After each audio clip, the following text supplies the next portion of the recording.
ശ്രീ ശരവണകുമാർ, ഇവിടെ ഈ പറയുന്ന മേപ്പാടി എന്ന് പറയുന്ന പ്രദേശം, ആ പ്രദേശം നിരന്തരമായ ഉരുൾപൊട്ടൽ ഭീഷണിയുള്ള ഒന്നാണ്. ചെറിയ ചെറിയ ഉരുൾപൊട്ടലുകൾ പലപ്പോഴായി ഉണ്ടാകാറുള്ള ഒന്നാണെന്നാണ് അവിടെ തദ്ദേശവാസി കൂടിയായ ഞങ്ങളുടെ സഹപ്രവർത്തകൻ ഫൈസൽ പറയുന്നത്.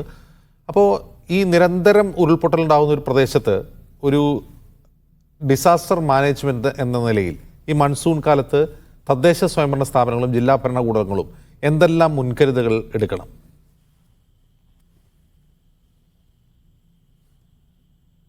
അതായത് ഈ മേപ്പാടി പറഞ്ഞ സ്ഥലം കിഴക്ക് ചരിവിൽ ഉരുൾപൊട്ടലുകൾ ഊട്ടിയാണ്. ചേരമ്പാടി വഴി നാടുകാണി വഴി പോകുന്ന ആ ഭാഗവും തെക്ക് കിഴക്ക് ഭാഗം, പടിഞ്ഞാറ് ഭാഗം എന്ന് പറയുന്ന സ്ഥലമെല്ലാം 80 ഡിഗ്രി 90 ഡിഗ്രി ചരിവുകളിലാണ്. നിരന്തരം ഉരുൾപൊട്ടലുകൾ വരും എന്നുള്ള വളരെ കൃത്യമായിട്ടുള്ള ഇതുണ്ട്.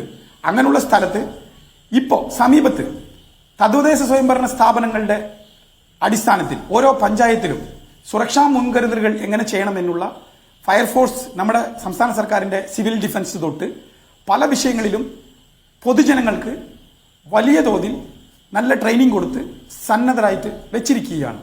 പക്ഷേ അവർ നേരിടാനുള്ള ഉരുൾപൊട്ടലല്ല ഇത് മണ്ണിടിച്ചലല്ല, പാറക്കെട്ടുകളാണ്, ഉരുണ്ടു വരുന്ന പാറകളാണ്. അവിടെ നമ്മൾ ചെയ്യാൻ പറ്റിയത് റെസ്ക്യൂ മാത്രമാണ്. വരുന്നതിന് മുമ്പ് എന്ന് വെച്ചാൽ ഒറ്റ വിഷയമേ ഉള്ളൂ, നിങ്ങൾ ആദ്യം സൂചിപ്പിച്ചത്, അതായത് മാറ്റിപ്പാർപ്പിക്കൽ എന്ന വിഷയത്തിൽ വളരെ ശക്തമായി തദ്ദേശ സ്വയംഭരണ സ്ഥാപനങ്ങളും സർക്കാരും ഇടപെടേണ്ടതുണ്ട്. പക്ഷെ ജനങ്ങൾ അത് കേൾക്കാറില്ല. അത് ആ മണ്ണിന് മുകളിൽ നമുക്കുള്ള സ്നേഹം കൊണ്ടായിരിക്കാം, വികാരം കൊണ്ടായിരിക്കാം. പക്ഷേ അതിനേക്കാളും ജീവൻ വലുതാണ് എന്ന് അവർക്ക് ബോധ്യപ്പെടുത്തുകയും മോക്ക് ഡ്രില്ലുകൾ ചെയ്യുകയും തുടരെ ഇങ്ങനെയുള്ള റെഡ് ബെൽറ്റുകളിൽ അവരുടെ മനസ്സിൽ അത് മനസ്സിലാക്കി തരികയും എവാക്യുവേഷൻ, അതായത് മാറ്റിപ്പാർപ്പിക്കൽ മാത്രമാണ് നിങ്ങൾക്കുള്ള സേഫ്റ്റി, നിങ്ങളെ സംരക്ഷിക്കും. അല്ലാതെ ഈ വീട്ടിൽ തന്നെ ഇരുന്നത് കൊണ്ട് നിങ്ങൾ രക്ഷപ്പെടില്ല, ഉരുണ്ടു വരുന്നത് പാറക്കെട്ടുകളാണ് എന്ന് അവർക്ക് ബോധ്യപ്പെടുത്തി മുൻകൂട്ടി തന്നെ മാറ്റിപ്പാർപ്പിക്കേണ്ടത് കടമയാണ്. അതിൽ നമ്മൾ ഇന്നും പഠിക്കേണ്ടതുണ്ട്. കാരണം കേരളീയർക്ക്, നമ്മുടെ മലയാളികൾക്ക് മണ്ണിന്റെ മുകളിൽ കൂടുതൽ സ്നേഹവും വികാരവുമാണ്. അതുകൊണ്ട് ഏതൊരു അണക്കെട്ടിന്റെ താഴോട്ടും ഇങ്ങനെ വയനാട്ടിലുള്ള എപ്പോൾ വേണമെങ്കിലും ഉരുൾപൊട്ടും എന്നുള്ള വാണിംഗ് ഉള്ള സ്ഥലത്തുള്ള മനുഷ്യർ പോലും മാറ്റിപ്പാർപ്പിക്കാൻ വിളിച്ചാൽ വരില്ല എന്നുള്ളത് സത്യമാണ്. പക്ഷേ വരുത്തിക്കണം, അവർക്ക് ബോധ്യപ്പെടുത്തണം. നമ്മുടെ ഈ യുദ്ധം പ്രകൃതിക്കെതിരാണ്. പ്രകൃതിക്കെതിരെ മനുഷ്യൻ ജയിച്ചതായി ചരിത്രവുമില്ല. കാരണം പ്രകൃതി ദുരന്തങ്ങളാണ് വരുന്നത്, പാറക്കെട്ടുകളാണ്. അപ്പൊ ഈ വീട് ഇവിടെ സേഫ് അല്ല എന്നുള്ളത് ബോധ്യപ്പെടുത്തേണ്ട കടമ തദ്ദേശ സ്വയംഭരണ സ്ഥാപനങ്ങൾക്കും ഓരോ പൗരനും കടപ്പാടാണ്. കാരണം സോയിൽ പൈപ്പിംഗ് എന്നുള്ളൊരു വാക്കുണ്ട്. നമ്മുടെ national centre for earth science studies, ILDM, institute of land and disaster management, ഈ സ്ഥാപനങ്ങൾ ഉൾപ്പെടെ എല്ലാം കൃത്യമായിട്ടുള്ള പഠന റിപ്പോർട്ടുകൾ, വയനാട്ടിലെ ഈ റെഡ് ബെൽറ്റ് പോലെ തന്നെ ഉരുൾപൊട്ടലുകൾക്ക് മുമ്പ് വരാനുള്ളതാണ് സോയിൽ പൈപ്പിംഗ്. അതൊരു ഇൻഡിക്കേഷനാണ്. ഇപ്പൊ നമ്മുടെ ബ്രിഗേഡിയർ പറഞ്ഞതുപോലെ പ്രകൃതി നമുക്കതിന് സമയം കൊടുക്കുന്നുണ്ട്.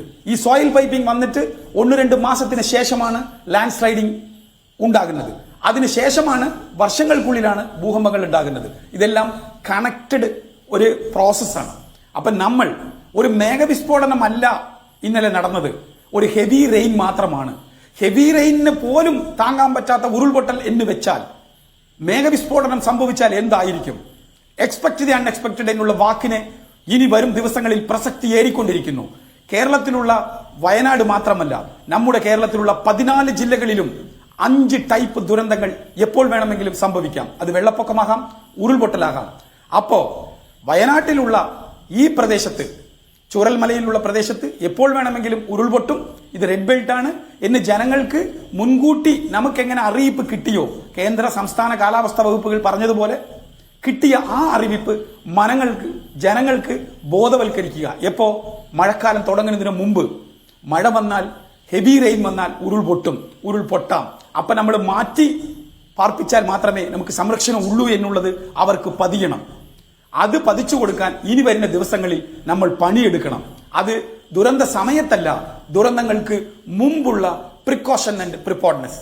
അങ്ങനെയാണ് ഉരുൾപൊട്ടുന്ന സ്ഥലത്ത് പോലും ജനങ്ങളെ നമുക്ക് സംരക്ഷിക്കാൻ കഴിയും.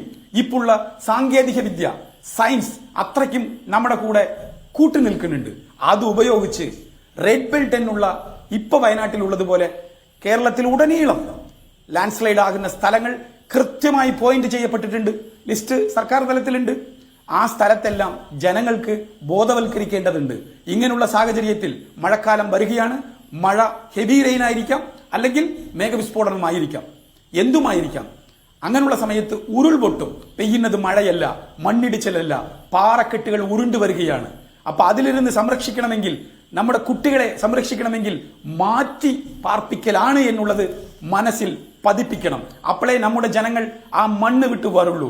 കാരണം നമ്മുടെ മലയാളികൾ, കേരളീയർക്ക് സ്വന്തം മണ്ണ് വിട്ട് മാറി നിൽക്കുക പറഞ്ഞ ജീവനേക്കാളും വലുതായി വിചാരിക്കുന്നവരാണ്. അതുകൊണ്ട് മാത്രമാണ് ഒഡീസയിലും ആന്ധ്രാപ്രദേശിലും ഈ സൈക്ലോൺ സമയത്ത് ജനങ്ങളെ മാറ്റിപ്പാർപ്പിക്കൽ സുലഭമാണ്. പക്ഷെ കേരളത്തിൽ മാറ്റിപ്പാർപ്പിക്കൽ സുലഭമല്ല. അതൊരു വേദനാജനകമായ സത്യമാണ്. അതിൽ നമ്മൾ ഇനിയും കൃത്യമായിട്ട് പ്രവർത്തിക്കേണ്ടതുണ്ട്. അതിൽ ജനങ്ങളെ ബോധവൽക്കരിച്ച്, ജീവൻ ഉണ്ടെങ്കിൽ നമുക്ക് എന്തും എപ്പോഴും കെട്ടിപ്പടുത്തുയർത്താം. ഈ വീടല്ല, ഇതിനേക്കാളും വീട് കെട്ടിപ്പടുത്തുയർത്താം. പക്ഷേ അതിനെ, ഈ യുദ്ധം നടത്താൻ നമ്മൾ ജീവനോടിരിക്കണം. എന്ന് വെച്ചാൽ നമ്മൾ മാറ്റി താമസിച്ച് ഈ പ്രശ്നങ്ങളൊക്കെ തീർന്നതിന് ശേഷം, ഉരുൾപൊട്ടലൊക്കെ തീർന്നതിന് ശേഷം ഇവിടെ തിരിച്ചു വരാം, നിങ്ങളുടെ മണ്ണ് നിങ്ങൾക്ക് തന്നെ ഉണ്ടാകും എന്നുള്ള ഉറപ്പ് ആ ജനങ്ങൾക്കുണ്ടെങ്കിൽ മാത്രമേ അവർ മാറ്റിപ്പാർപ്പിക്കാൻ ഒരു ഉത്തരവ് വരുമ്പോൾ അവർ പുറത്തു വരുള്ളൂ. അതിൽ അങ്ങനെയുള്ള നിയമവശങ്ങളുണ്ട്. കാരണം ഇത് വിട്ടുപോയാൽ ഈ സ്ഥലം നമുക്ക് പോകുമോ? അതുകൊണ്ടാണ് മാറ്റിപ്പാർപ്പിക്കാൻ ഒരു വിഷയം നടക്കുമ്പോൾ അവർ തയ്യാറാകാത്തത്. ഇപ്പൊ വയനാട് മാത്രമല്ല, കേരളത്തിൽ എവിടെയായാലും, കടലോരങ്ങളിലായാലും ഇടുക്കിയിലായാലും മാറ്റിപ്പാർപ്പിക്കൽ എന്നുള്ള വിഷയത്തിൽ ഇന്ത്യയിൽ മറ്റുള്ള സംസ്ഥാനങ്ങളിൽ വളരെ വിജയകരമായിട്ടാണ് ഈ വിഷയം, ഈ പ്രക്രിയ നടന്നുകൊണ്ടിരിക്കുന്നത്. സൈക്ലോൺ സമയങ്ങളിലും പല സമയങ്ങളിലും. പക്ഷെ മാറ്റിപ്പാർപ്പിക്കലിൽ, ഇപ്പൊ ഡാമിന്റെ അടുത്തുള്ള ഇടുക്കി പോലുള്ള ഡാമിലെ ഷട്ടർ തിറക്കുമ്പോൾ അവിടെ മാറ്റിപ്പാർപ്പിക്കാൻ പറയുമ്പോൾ ജനങ്ങൾ തയ്യാറാകുന്നില്ല.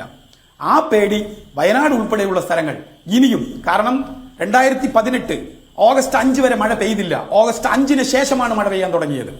മഴ പെയ്ത് മേഘവിസ്ഫോടനമായി. ഇപ്പൊ തുടങ്ങിയിട്ടേ ഉള്ളൂ. ഇത് കാലവർഷമാണോ, ഇല്ല ഹെവി റെയിൻ ആണോ, സൈക്ലോൺ ആണോ എന്ന് പോലും സാധാരണക്കാർക്ക് ഇന്ന് മനസ്സിലാക്കി കഴിഞ്ഞിട്ടില്ല. അങ്ങനെയുള്ള സാഹചര്യത്തിൽ ഇപ്പോഴും 14 ജില്ലയിലും മലയോര പ്രദേശങ്ങളിൽ ഉരുൾപൊട്ടാൻ സാധ്യതയുള്ള പ്രദേശമാണ് എന്ന് ഇൻഡിക്കേഷൻ ചെയ്യപ്പെട്ട പ്രദേശങ്ങളിലുള്ളവരെ മാറ്റിപ്പാർപ്പിക്കാൻ തയ്യാറാകണം. അതാണ് ഇപ്പൊ മരിച്ചുപോയി എന്ന് നമ്മൾ കരുതുന്ന 105-ൽ കൂടുതൽ ആ കുട്ടികൾ ഉൾപ്പെടെയുള്ളവർക്ക് നമ്മൾ ചെയ്യുന്ന യഥാർത്ഥ ഒരു അഞ്ജലി. അവർക്ക് നമ്മൾ ആദരാഞ്ജലി ചെയ്യുകയാണെങ്കിൽ അതാണ് ചെയ്യേണ്ടത്. അല്ലാതെ വേദനിച്ചിട്ടിരിക്കലല്ല. കാരണം യുദ്ധമാണ്.